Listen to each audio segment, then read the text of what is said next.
when my mom said, hey, you gotta get out the house at 18. Okay, cool. I get out the house. I graduate in May. I joined the military in September 2014. And I could have joined in June, but I said, Mom, I just want to just enjoy one last summer of being a kid. Is that okay with you? She said, cool. Right? So I had one last summer. I left in September. Didn't turn back. Made something of myself. The moment I joined the Army, I learned a new skill, which was barbering. And then I learned another skill, which was investing. Right? So, and then once I got married to the girl I'm with, my income increased according to now from 4K a month from the Army and then 3K a month from barbering. So I got 7,000. You get what I mean? So when I tell people it's really not hard, I'm like, just follow my formula. Get yourself a nice paying job and get yourself a nice side hustle. Invest the side hustle. You feel me? Like it's literally that simple and you'll become something. But like I tell people all the time, even without the internet, without social media, without none of this, I still was generating at 21 years old, 15K a month for myself, right? So people naturally gravitated towards me. When you making that type of money and at that age, at 20, and that's not a lot of money in today's world. It probably is 15K a month. It is, but when you young, you can't say it's not, because a lot of people ain't.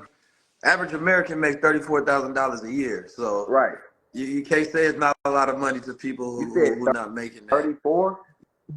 Yeah. Damn. The average person is not rich at all.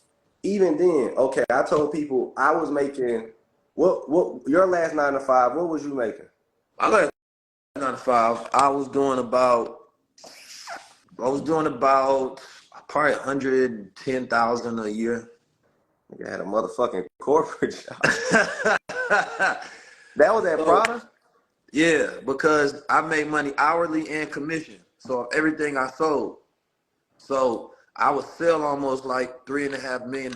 My first year working there, I sold $3.5 million worth of product for them people. That's like that was like every year though? Like how long you worked there? I worked there for a few years. No, the first year I had a different position. I was making like $19 an hour. So that probably was somewhere around like $35,000, $40,000, you know what I mean, a year. And then I jumped into a different role, which was more of a sales role. And then that's when I went up, you know what I mean, to 6 figures a year. God damn. That's in California? That was in California. I don't even know if they still set up like that, but during the time where I was working for them, when you got commission off everything that you sold, it hit different. That shit different like a motherfucker. The fact you can make 6 figures from a job. Yeah, and most people didn't know that. So most people would be looking like, oh, you working in sales. And I'm like, shit, y'all don't know. Y'all don't know I get paid off everything that I sell, though. And that's from people walking into the store. Yeah. So anytime, so basically you had a number, you had a commission number. So anything you sell, everything that was sold, right? So every time somebody bought something, it's basically like who's responsible for this sale, right? So if I helped you, that's my sale, right? And so it's very rare that somebody just walk in and they grab some glasses and walk up to the front, and then they'd probably try to put that on a house unless somebody be like, hey, yo, let me get you the case for the glasses, get you a brand new one. Now that goes under my sale. But I was so good, I learned how to speak Mandarin, and I'll be working with 3, 4 clients at a time. So you spoke Mandarin too? Yeah. Bro, I took that for 6 years. I mean, 3 years in high school. Yeah. So I first learned how to speak it on the job, right? Because I realized that if I could learn how to, my best clients were all Asian, right? So I figured that if I could learn how to speak their language, then I could sell more. So this is why I had an unfair advantage over most people, because not only when they first hear me speak, they surprised. They like, oh. So now they really interested. So, you know, in sales, you really buy the person more than you buy the product sometimes when you have a great experience. So, yeah, my shit was up there, man. I just started calculating. I took the most out of that job I possibly can get before I fired them. So when you was making close to 8 to 10K. So if you making a 6-figure job, 110,000, that's close to about 9K a month, right? If I'm being close. So I'm good at math a little bit. So when you average it out, a month. So what can I ask you, what did you do with that 9,000 a month? Just for I had my Crown Society business at the time. It was called Musa Hill, right? So I would take that money and I would invest it into, you know, my design and, you know, the clothing line on the side because I wanted to have a store, right? So I would take all of the knowledge that I was learning from product, right? And this is where I kind of learned to respect a lot of these luxury brands. Most people just look at it as whatever, but what I learned was these brands put a lot of intentionality into everything they build. They clientele, they reach out to the clients. They have a way to where they put out the visual merchandising. They create a culture around it. Like there's a lot that goes into the product on the brand side before you actually get to the store to buy something. So I started to realizing that whole, you know, marriage between the education and educating the consumer and creating something of quality, learning how to do design, aesthetic, behind the money, the education that I got there was amazing because I was basically on the job getting paid to learn how to So build like, my how own much was brand. your rent, if you don't mind me asking, when you made 9,000? I think my rent was probably, I was in Cali at the time. What was I get? I probably somewhere around like 2,000 or something. Went crazy, So like, right? were you like Maybe a that much. lifestyle creeper, or you kind of like more so had a lot of money? You lived below Oh, your means and spent a I lot. definitely was living below my means because I had just started making that kind of money. Remember, I'm jumping from 30,000 to 100,000, right? So I didn't really have that much to spend money on. But when you got family, you know, you end up helping out family and things of that nature. That's always an aspect. But no, I was always good on money because, but at the same time, I could easily rely on knowing that, man, if I sell this much, then I could I'm always gonna have a little, you know, $9,000 check coming on top of my The hourly. reason So I feel I'm very asking that secure is in it. because there's parables between you, both of our stories. Both of us made some type of money, some type of cash flow. Like you was getting the 9 bands a month. I was getting at first a 7, and then once I started a little bit of investing and everything, it jumped to about double, like a 14, 15. So everybody who has a little money now had a little money back then, and people don't Mm-hmm. realize that part too. Yeah. Like I don't see too many people who wasn't really hustlers back then who's good at hustling now, like just jumping into this. Like Oh, for sure. it takes like a 6, 7 team. Like people don't realize y'all looking at 2 years of this, but in my eyes, I've been hustling since for almost 10 years. Ever since I Yeah. decided to pick up some clippers when I started hustling. You feel me? Man, So, I got all of the receipts from all the hustling, man. We've been doing this for a minute. The drive yeah, ain't started. That's the whole thing. The drive didn't start on Instagram, right? Like, but when I first started, like when I had my own store, my Instagram had 500 followers. You know what I'm saying? So that means that when I left Prada to do my own thing, right, I'm having to take care of my rent. I'm having to take care of the store rent. Plus, I'm having to deal with inventory, rotating inventory costs, and things of that nature, branding, marketing, moving around, and just daily expenses. right, So, you know, that to me was a whole nother level of hustle once I left the job because there was no security, right. right? So, you know, that changed the whole dynamics of what I went after, but that gave me the journey to start, you know, pushing out more content. And I was just really having my daily reflections on what my journey was. And that gave me the opportunity to start doing more speaking because the only time I used to go speak is when it would be it would be rallies in Oakland, and that was kind of like, you know, just doing kind of activism to where I didn't see young black men being represented, and the topics was about young black issues, right? Black men getting killed in the streets, things of that nature happening. So I grab a microphone, and it'd be a seas of like white folks for the most part, and I'd be up there speaking that real shit, and then later on, people would be coming back like, man, that really touched me. Like, bro, you need to do more of I'm this. an So once, interview 19 keys. Fuck it. So were yeah. your parents like growing up? Were both of your parents? Were your parents together your whole life? Not at all. I seen my parents split early when I was younger. That's why I lived in St. Louis and Oakland. So I would go Mm-hmm. back and forth between Oakland and St. Louis because, yeah, I was born in St. Louis. I moved to Oakland when I was like 1, Mm-hmm. right? So the next time I went back to St. Louis is because my mom and father had split, right? So, you know, then I ended up going back to St. Louis where my mom's was at because I ended up staying with my father, right? And that's where I got more of, you know, the training on the masculine side to where, you know, we doing the FOI militant stuff in Oakland and then more in the streets in St. Louis. So pro-blackness started decades ago. Man, when the school I went to was a pro-black school. It's called Elijah's Educational Center, right? I didn't go to a public school until, you know, middle school. But before that, you see the video when I'm a youngster, Yeah, like I've seen we'll that. wake up every day and everything that I'm talking about now is what they instilled into us at an early age. I step on stages and talk about. You know what I mean? So like this doesn't come from an Instagram, Facebook trend. That's why people when they speak on me, it's like I don't actually have anything else I would want to do with my passions in life. I was born and bred this and programmed into this. So when I think about what to do, I don't know how to express myself in a different way than speaking about societal issues and speaking truth. Like it'll probably like make me sick to have to repress these thoughts. That's how I feel about like hustling in a weird way. Like I feel the same way. I've been a hustler my whole life. Like my first job was when I was 9 years old, and I would knock on people's apartments and ask to take out their trash for $1. So that was my first job, and I had 2 jobs at 9. I would walk a boy home to school for $10 a week, and I would take people trash out all week. So at 9 years old, I was making close to probably like $50 a week legally. Yeah. This is at 9. Yeah. Nobody told me to do this. My dad didn't wake me up and say, hey, son, here's the job you need to do, yada, yada, yada. No, that was me. And guess who wanted to join? And I was always the type to do the hustle first and then put somebody on my hustle. So that's been since 9. Right. And then when I was, I turned $10 into about $1,500 when I was, how was I? I had to be 11. So when I was 11 years old, I turned $10 into $1,500. And what I did was I went to Dollar General every Friday.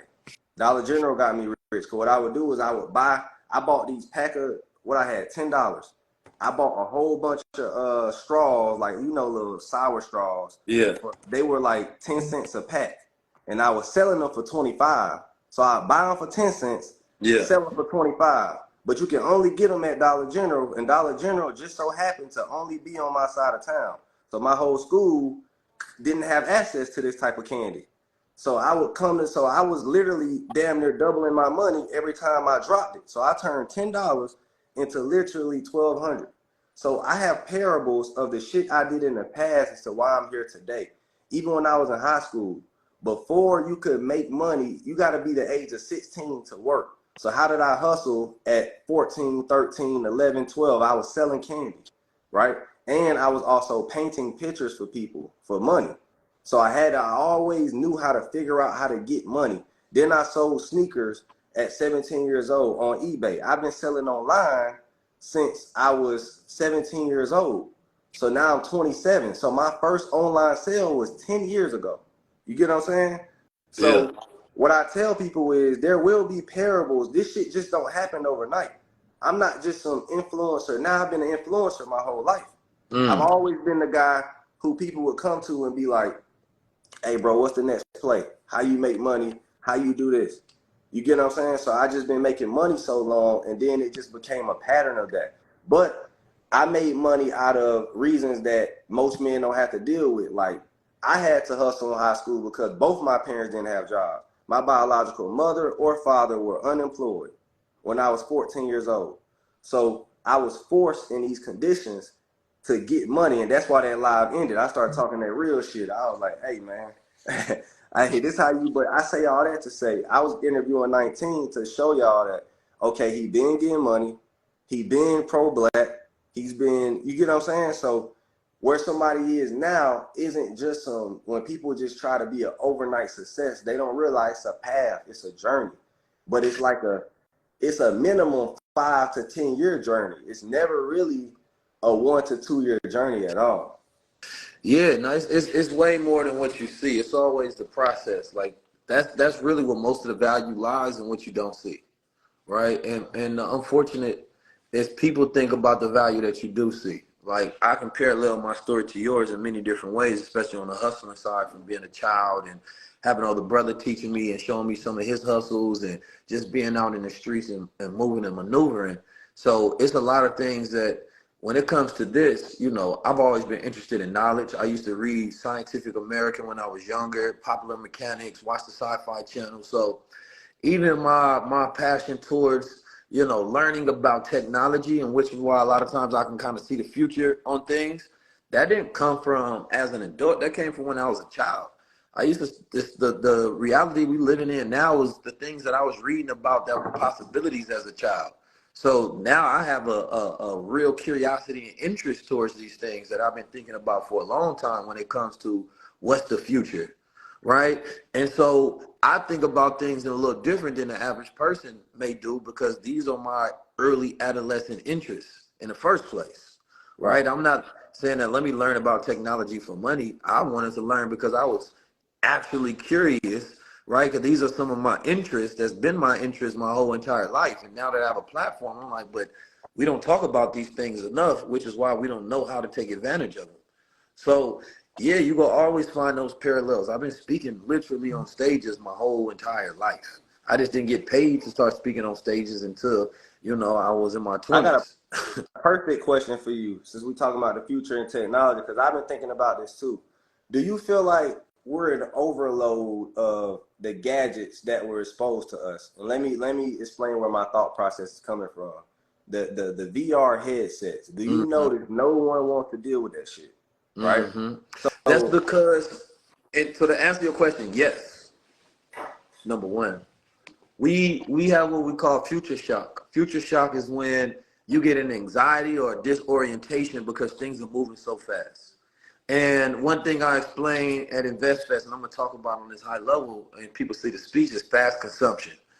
We consume things fast, and a lot of things you got to think about, like the way we consume everything, right? We try to consume information, then we wait for the next piece of information, right? So you take this back into human history, we will consume things slow based on the way we eat, content, which was like books, right? So when we learn, right, we would learn something and then digest that for a long time, and we would get the true value out of it, and we would think about it in hella different ways. Scientists would ponder upon the thought for years, right, before they publish something.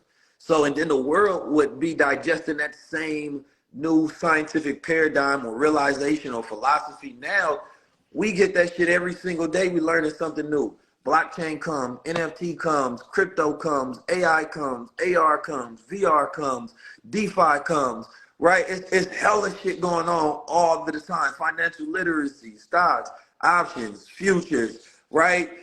It's so much. It's like a person is consuming shit but not really digesting it, right? And they're not getting the true value out of it. So it's up to people now to customize, like, all right, what's actually valuable to me, and spend more time with the things you consume, and how you get wisdom out of knowledge. Have information, but they don't have any ability to activate the information, which is almost the same as being ignorant to it in the first place. So if you take one man who just learned everything in the world about everything, but if he sits on the couch and does nothing, his motion is the same as the man who is ignorant to everything, versus a man who only knows a little bit and he acts off that and he gets the most out of it. So it's not about how much you know, it's about how much you do with what you know and how much you understand what you know and how you can activate it. right.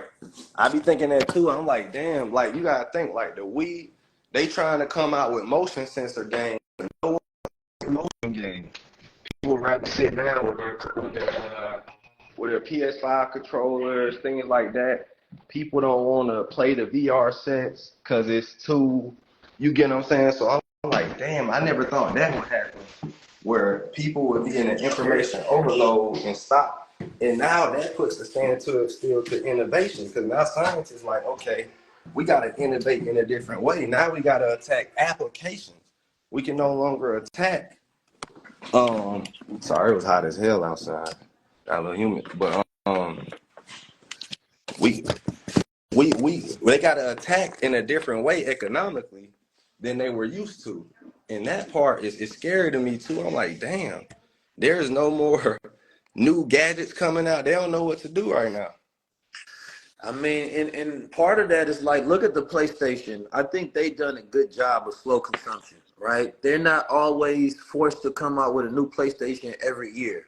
So it's like even with Apple, once it becomes $1 trillion company, once Apple becomes $1 trillion company, capitalism is the driving force beyond innovation. So it's like, all right, you have to come out with something new so you can make more money, not because Right. people need it. So now you have this expectation, instead of using the latest iPhone for the next 5 years like we do with PlayStation and let them send software updates, we're looking for completely new hardware that's supposed to be life changing, right? When you already have a phone that is already life changing, and there's things about your iPhone that you don't know how to use, because an Right. iPhone is a small computer in your pocket. But most people would never read the manual for iPhone, because once they get it, they think about how they're going to use it versus what are actually all the uses for it, right? So I thought about that because the other day I was just learning some new shit about my iPhone. I'm like, damn, I never really read the manual for this to get the most out of this, yet I'm paying top tier dollar for it. Right. So we consume things not for their intended purposes. We consume things for what we want them for. And that's why technology is not being fully utilized when we do get it. And it's so if we could slow down, like how PlayStation's been able to slow down and release a PlayStation, but the innovation is the games, right? How are the games getting better, and the software with the games, and the community being built around the game. So now more people are being connected in the gaming community versus they're looking for a PS6 and 7 and 8 and 9. Because if they operated like Apple, we'd be on PS19 already. That And shit then crazy. we'd be mad at PlayStation talking about they ain't got nothing new for us. You know what I'm saying? And at some point in time, like you can only get technology can only get so good until the the shit that's outside you, and then it's gonna be like, all right, well, shit, y'all keep asking us to innovate. Well, I guess we gotta put this shit inside you. Y'all want to be goddamn so connected to it, you want to become the technology. I don't know what but that's also helping me become a better investor. I ain't gonna lie, I can't lie to you. 2023 has shifted my mind as far as business. Cause look at everything that changed. Retail apocalypse is coming. People are the retail companies are now seeing the full effects of, hey, people are moving on to online sales. It's just so much shit happened this year that Right. really, like, the retail apocalypse is coming. Technology is no longer innovative as it used to be. What else did I notice that was like a current market trend? What's another one that's like changed like how we Man, I think even when it comes to socialization, like what the internet really did, the biggest thing is change the way we communicate, right? yeah, So and it changed the speed of which information is transferred, right? So it's really we haven't taken enough time to sit back as a society and think about all of our changes, right? We're consuming things so fast that we don't really understand what's happening. Things are just happening. Things are just moving, and we yeah. kind of trying to catch up with them.